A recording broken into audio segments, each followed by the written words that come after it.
What's going on, everyone? You're watching day 2 of the Quake World Championships. I'm Ketchup, joined by ZSX. An interesting matchup that we're about to see, though, as it's going to be BUKSTER versus STRONGSAGE. And you know, we've been all day, we talk about how the big hitters are coming into the day, we're trying to see how their form is, and it's absolutely no different here, right? I think we've got one of the most interesting players, if not the most interesting player to watch in the QPL, just because he is an enigma. And we've been talking about it off stage, how STRONGSAGE brings an entirely different quality and skill set, and then we get to see him go up against someone that I think is well deserving of their place in the tournament at this point. You've been around so long in BUKSTER, and it's going to be, I think, a very, very good set. It's automatic to be a clash of styles. I think anytime STRONGSAGE is playing, as you said, we were talking about this off stream before we came in, and it's like it's hard to articulate what makes STRONGSAGE different, but sometimes it clearly is enough to give him some kind of edge. And sometimes you can describe it as weird. There's just a few weird little things that it's hard to explain, but he'll do them in the heat of a moment. Yeah. It's going to work. Sometimes it will be a champion choice. Sometimes it will be a playstyle because of that. But we're starting things off on one of the more combat-heavy maps in Corrupted Keep. So we're checking things out from STRONGSAGE's point of view first. STRONGSAGE with the Ranger to start us off. Yeah, and I think to your point, one of the factors I would attribute with STRONGSAGE is just he's probably the most, or one of the most natural thinkers with how to use and maximize a champion. And he's definitely got a lot of options in the Ranger here. Oh, okay. Just like that. Don't even have to do anything unorthodox to get the first round. Damn, STRONGSAGE, I know you felt that way. BUKSTER just walks into the direct rocket, and that's not the start you want as a BUKSTER fan. It looks like STRONGSAGE is continuing with those rockets that BJ's just advertising to the whole world that he's about to die, as he always has done for many years. But I think to your point, oh, the save! Yo, the recovery. The recovery, there we go. Smash Bros Part 2. Get back on that map, but there you go. Quick reaction from STRONGSAGE. I mean, he is young after all, hasn't lost them yet. There's no ledge guarding from BUKSTER, foolish. Anyway, it looks like he's going to be able to take him out. 2-0 now. STRONGSAGE off to an absolutely fantastic start. Yeah. But yeah, to your point, I mean, the natural thinkers with maximizing a champion, I think a huge part of that is that STRONGSAGE, yes, is our newest player to competitive Quake Champions, and Quake Champions was his first entry to Quake at this level. But I know he has experience in other games that are more character dependent, I suppose. Exactly. So I think there's just so much fundamentals that built up in his brain that he can apply it here and do it in a way that works for him. And I'm going to be honest, you love to see it. You know, seeing new players come into a game as legacy rich as Quake and kind of have a different brain. It's something that took us a while to reach, but I'm glad we're here. 100%. And that's the great thing about Quake Champions is that, yes, the fundamentals of Jeweler are the same, but you don't have to have that perfection that you used to in Quake, you know, Quake 4, Quake Live, Quake 3 to win.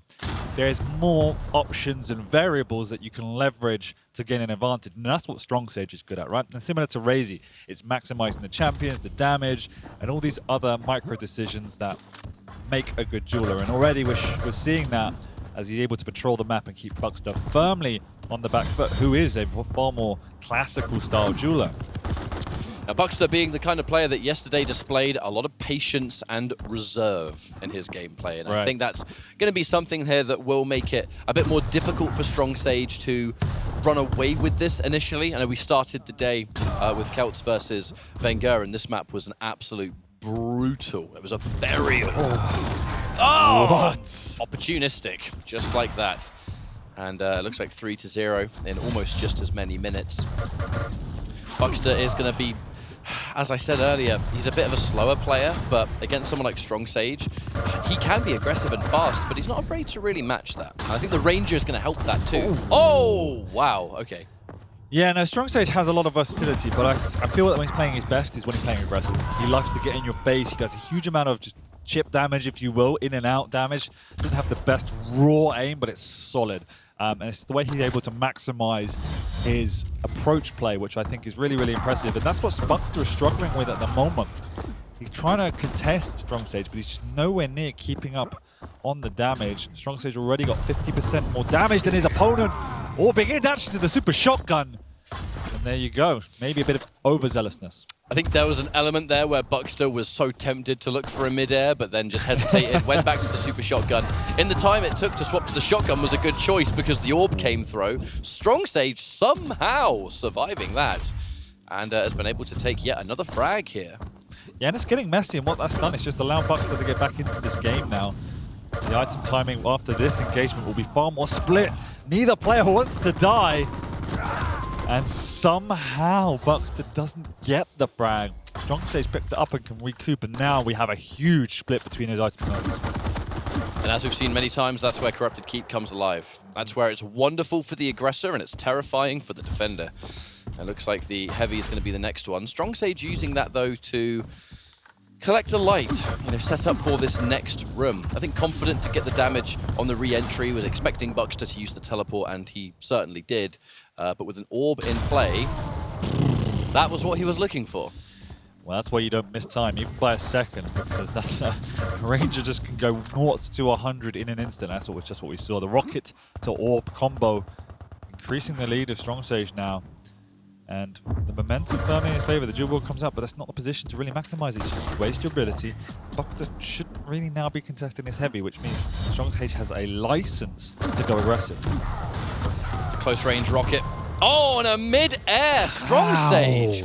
STRONGSAGE has hit some absolutely unbelievable rockets, and it's only been 5 minutes. Let's not forget STRONGSAGE was not playing yesterday, was a player that made it into the top 8, and that in its own right, impressive as a newcomer, not having to play on that first day must have been one hell of a confidence boost. 100%, and he's looking comfortable at the moment and not entirely stressed by BUKSTER's play. And if I'm honest, I think BUKSTER feels a little bit disheveled just by the tempo, the aggression, the output of STRONGSAGE. These kind of moves where he's pushing into the face of BUKSTER is really grating his playstyle and unable to contest. 100 from that angle. There was such a small amount of BUKSTER's hitbox there that somehow finding the absolute max you can possibly get. And STRONGSAGE is looking to loop around now.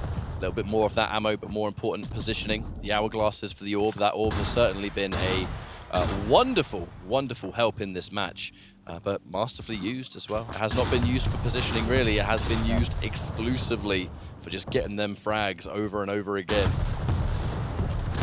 Yeah, and we're getting to the point now where BUKSTER's got a semblance of control, but he's going to have to really push out the boat here to get back. 6 frags is doable, absolutely, but it's still a tall order.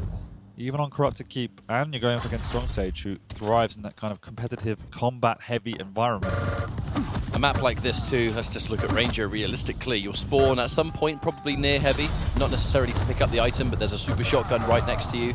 Ranger's gonna have a few more orbs available, pressuring this guy right as he appears, as I would say, right round the corner.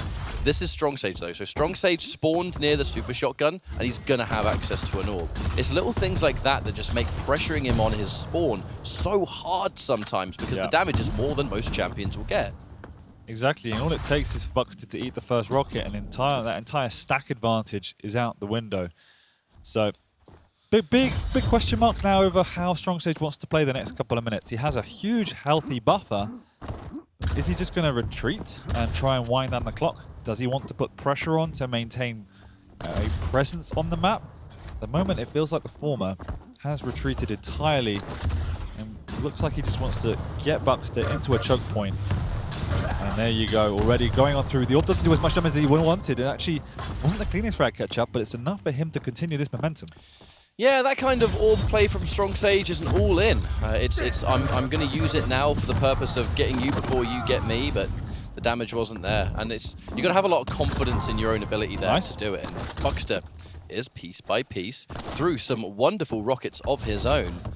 Starting to bring this one back. In BUKSTER's interview, actually, he did say that rocket launcher was his favorite weapon, but he wished it was LG. This next heavy is huge, and we can see STRONGSAGE trying to make a maneuver towards it. As I say that, BUKSTER did an immense amount of heavy machine gun damage, and that has now prevented STRONGSAGE from making a move. But this clean pickup, just look at the stacks.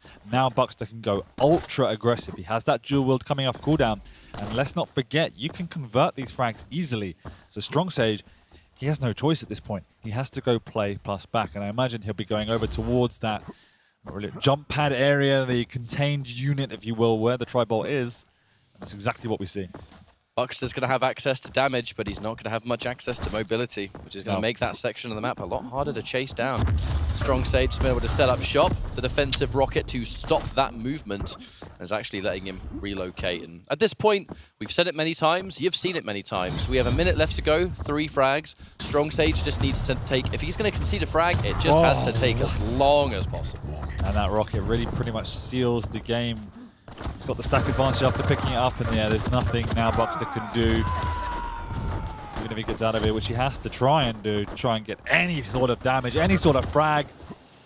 He's just trapped like an animal, caged away in the red room here. And what can you do as BUKSTER? You feel bad, you know, he had that comeback potential, and it just was not to be. So really well played by STRONGSAGE. Commanding start catch-up, bit iffy mid and late game, but did what he needed to do to see this one out. Yeah, by that point, the damage had already been done. At the absolute moment, STRONGSAGE was able to look at it and think, okay, well, I'm going to go for a gear shift here. I'm going to slow it down. I'm going to try and be a little bit more of a pain to catch. It's a very, very different story. You kind of look at champions like BJ. Wonderful damage output, but ultimately, every champion has some kind of downside, and BJ's will be some of the weakest movements. And in a match like this, you've got Ranger, rocket jumps, less damage to yourself as well. In those moments, STRONGSAGE wants to get away. Yep. Very little BJ could do to follow up with that. No, and in context, I don't think we saw any real impactful use of the ability from BJ's side either. You know, we did see the duel come out, but it wasn't, you know, fight-changing, game-changing, where we did see that from the orb in certain situations. So some really good frags. We saw the recovery. So you know, Ranger, for me, just offers a better level of execution, a higher ceiling. And could have picked many, many other things. Unfortunately, the BJ didn't really have much of an impact, but the playstyle of BUKSTER was good enough as it is. And it looks like we're moving into something really fun. Yes, we are. Look, I am a self-admitted Clutch superfan. I just like robots in games, man. You know how it is. But look, in this matchup, Awoken, BUKSTER's going in with the Athena. It's STRONGSAGE on Awoken. It didn't get banned. What do you think he picked? I mean, you've said robot. It's a robot, isn't it? So I don't know.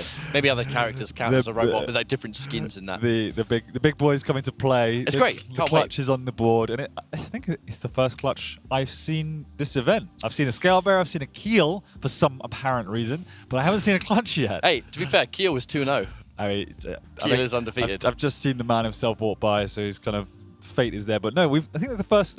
There he is.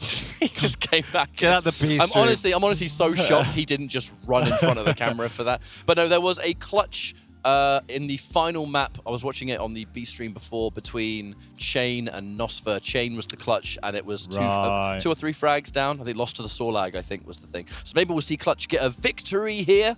I certainly would like to see it, because STRONGSAGE, innovator of a champion that already had a rather large innovator in Razy to begin with.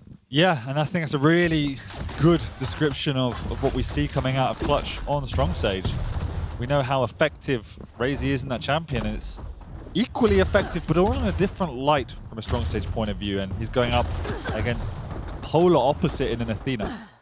So Clutch, we've talked about this many times over the seasons, but a champion that can look like the most busted thing. STRONGSAGE just dedicating to the mining drill right at the end. At the time, probably didn't have an LG, I imagine. And it's a good way to answer it back. The 2-piece combo and just a little bit of aggression. Before you know it, he was already back to where BUKSTER spawned. And this is where things get worrying, because STRONGSAGE's Clutch is ridiculous anyway, but now you're against a champion with no stack. And if STRONGSAGE keeps this control, BUKSTER is going to be running away from him the entire time. There's the shield, nothing to do. Obviously, optimization, get that mining drill, cancel it, start recharging that ability as fast as you can. And already BUKSTER, I was about to say, no. I liked what I was seeing, like going in with the machine gun, the heavy machine gun, trying to just pepper away, chip away at that stack, but that strategy moved very quickly into over-aggression. Already giving away 4 frags in the first minute of this game is not healthy. He's going toe-to-toe going. He wants to play the hit scam, but as you can see, STRONGSAGE is more or less matching that and melting the Athena as well. Also, it's just quicker around the map, so he's gobbling up those resources. BUKSTER with 1 major item and 4 lights to the 5 major items and 2 lights stack. 6 now. of STRONGSAGE. Look at that movement. It's crazy. The absolute ability to just take what you want when you want. Close range aggression. Give me that close range rocket. 5 and 0. We've only just started. That's going to be 6. Has to be 6. Bro. Oh, baby. What a drive-by. We're in for a treat here, catch up. 6-0, and STRONGSAGE is looking hot across the board. Strategy, movement, decision-making, aim. This is why people ban it against him. And you know, it's either the luck of the draw. We didn't obviously get to see who banned what or why, but when you let it through for any reason, as you said, this is what's going to happen. It's hard to think about it on map 2, isn't it? Because like this is the second map. Surely there would have been a chance at some point. Exactly, yeah. Very good point. We did see STRONGSAGE use the clutch almost every single week, right when the debut happened of the year. And it started to make it through, and it was always terrifying, and it was always dominant. It was really after a few months that players started to respect it. They did not respect the clutch enough. I think some players can look at it and think, yeah, well, he can be overwhelming, but at the end of the day, when he's got no shield, he's a sit and duck. And they almost just don't put the respect on someone like STRONGSAGE to execute and minimize the chance of that actually happening. That's exactly it. And you want to know the scary thing? Clutch has done more damage than the Athena. And that should not be the case. Even if you're in the lead as the clutch, generally you come off second best in damage just because you have so much of a stack to burn through. The Athena's had no items. How has he been out damaged? Well, BUKSTER did at least manage to catch STRONGSAGE in a rock and a hard place situation. Really was no realistic escape from that one. And now we're starting to get railed, the pressure. This is the chance to turn it around. STRONGSAGE may have secured 8 frags in 3 minutes, but right in time, looking for the rail, lands the second one. Timing on that Mega and being able to pick it up at the right time was what saved BUKSTER's skin, and there's more of a chance here. The only problem is that STRONGSAGE just took that heavy, so I don't know what BUKSTER's going to use here to recover. No, and this is it. STRONGSAGE has also that frag buffer, so he can continue to throw his face at the wall just to regain full map control. Because as soon as he has that, you've seen how quickly he can rack up these frags. Lovely dodge from BUKSTER. STRONGSAGE not connecting with any rocket damage. And as much as I did say that buffer was there, it can also go away in an instant if you're not executing in these aggressive pushes, which will be another one here, a free frag for BUKSTER.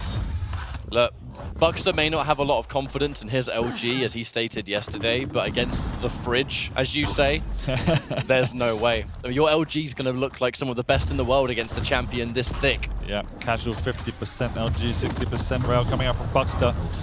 And it's a bit mistiming from STRONGSAGE, but oh no. Frustration for BUKSTER as he couldn't pull that off. That would have been a massive frag just before the Mega. Sadly, was not able to do so. Looks for a rail.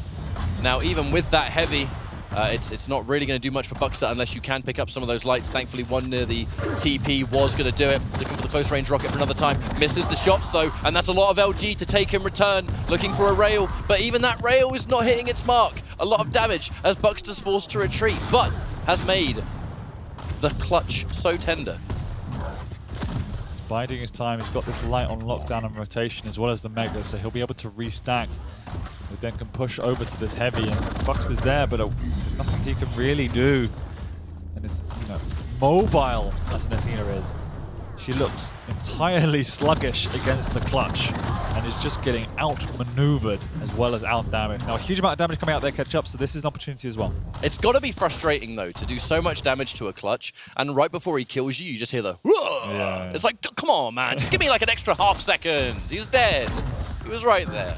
But now 10-4, we've long surpassed that halfway point, Dan, and BUKSTER, I still want to say it's possible, but within about 30 seconds, maybe even a minute, the natural stack that Clutch is going to have, his ability to spawn at least with a few more shields, getting some kind of weapon and fighting. Not quite sure what that was, but who cares? No, but on the flip side, BUKSTER has found a way to not only stabilize, but I feel adapt to the pace, right? Yes. In those opening minutes, he was suffocated and he was confused. But since he's understood the strategy of Clutch and the tempo, etc., we've seen those items come to parity, as well as he's begun to outdamage him. So, you know, the metrics are definitely in BUKSTER's favor. In this case, though, so much LG was being dished out, but BUKSTER the whole time having to be as safe as possible, holding on to that vertical advantage, forcing STRONGSAGE to retreat. Truth be told, good for him that the shield didn't result in losing a frag here. Oh, but nice. oh, that one though. That one, and then clutch with the little shimmy by the wall. I saw that. Nice moves, mate. Nice moves.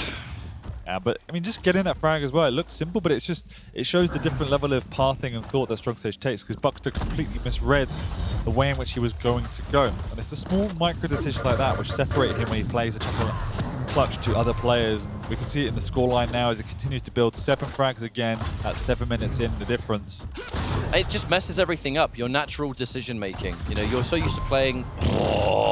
You play against so many traditional champions, and your mental timings on when they're going to come around this corner, when they're going to do this. You know, and even down to the air dash, you have a rough idea, but STRONGSAGE's use of those nail jumps, being able to get himself an extra boost of speed, it's stuff that you don't see the average clutch player before. And those tiny little moments can mess you up, and that can result in maps like this. Of course, STRONGSAGE playing well at the same time.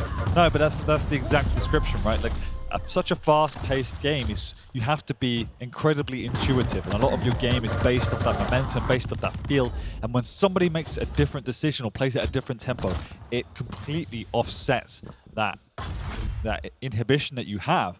And it's why we see these kind of errors coming out from seasoned players. Now, BUKSTER's continuing to put the pressure on, but this scoreline is pretty commanding at this point. There's only 2 minutes to go. I'm not one of those guys that believes in there is still time at this point. It is just too far for just BUKSTER. Mathematically can't happen. The only thing that would change that is if STRONGSAGE stands perfectly still and just... I don't even know if then it will be the case, but yeah, it's huge. And I still feel BUKSTER's putting an incredible performance, but it's just, this is what happens when you give STRONGSAGE a clutch. This is why, as you said, people ban it. People didn't respect it at the start of the league, and they were rudely told, oh. When do you see an Athena get ring out? Literally headbutted off of the map. That's like a sumo move right there. Straight up, put the weapon on the floor and just went bang, literally, both arms. Yeah. Using his size in more ways than one is the clutch, and he can just give away frags here and go back, rinse and repeat, plus forward. He has that ability, he has that stack, and he has the full rocket apparently to support the strategy. Wow, I feel a little bit sorry for BUKSTER, because I think across this series it's 2-0 and it doesn't feel close, but I really do think he actually played very well. It was those moments in between. Yeah. You know, it's easy to look at this scoreline and be like, oh, what are you doing? But at the end of the day, this scoreline is reminiscent of STRONGSAGE running away with it in key moments and just daisy chaining. I mean, let's not forget, within about the first couple of minutes, STRONGSAGE had like, what, 8 frags or something? Yeah, exactly. So he was off to an immaculate start to begin with, and it's as you said, if you don't ban the clutch against STRONGSAGE, you had better be more ready than you've ever been for anything, because unless you've got that clear game plan to have the confidence to fight it, this is probably your hardest challenge. You know, it's his best champion. It's one of his favorite champions. I know the Scale Bearer is actually in there as well, but you can look at things mechanically, and I know that loads of Quake players, especially now, they do the right thing. They do not have a attachment to a champion. They don't look at it and go, you know, I'm going to try and make this champion work because they're my favorite. STRONGSAGE is one of the only players that has that loyalty. And if he has that, when he picks those champions, he's going to go 250% in more than anyone else that would pick that character. Yeah, no. Really well played by STRONGSAGE. I think, as you said, I think it was 8-0 after the first few minutes. So if we use a sport analogy and we look at the second half, it was 7-6. Much closer, right, for the final half of the map. But really well played by STRONGSAGE. I think he's just getting started.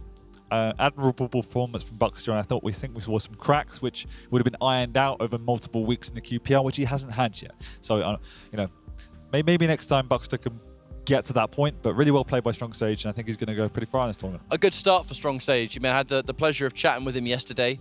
It was actually kind of later in the day, and he was still here. So obviously the practice and the dedication towards getting ready for LAN is quite a big thing. But he's feeling good. He's confident. He had a big smile on his face, even at the end of the day when everyone's tired and just wanting to go to bed. I think he's just relishing this opportunity, as he has done since he made it into QPL. Exactly. But that's our latest match here on the B stream. Reminder that there is the main stream and Quake 2, which is right here. Get both those tabs open, both monitors, whatever. Every ounce of Quake is being captured, and you don't want to miss a thing. We'll be back in a few minutes.